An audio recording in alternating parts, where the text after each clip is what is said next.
A new study examines two options for a library branch: remodel or relocate. 27 First News reporter Nadine Grimley was at the committee meeting today where officials weighed the pros and cons.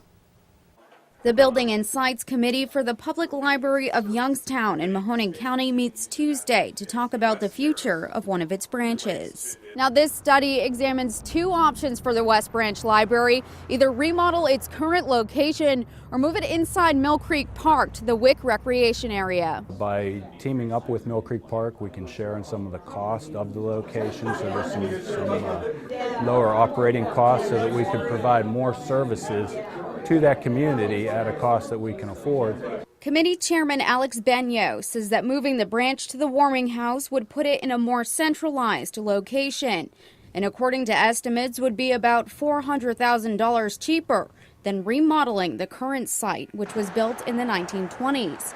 But the board understands the struggles that come with moving a site out of one neighborhood and into another.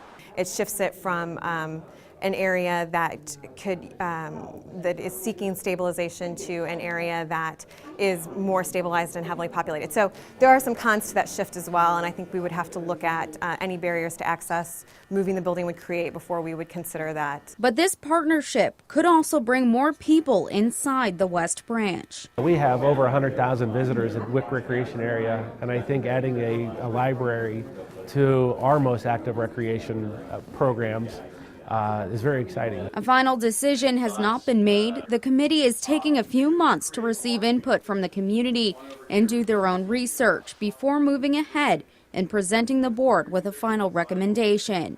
In Youngstown, I'm Nadine Grimley, WKBN 27 First News.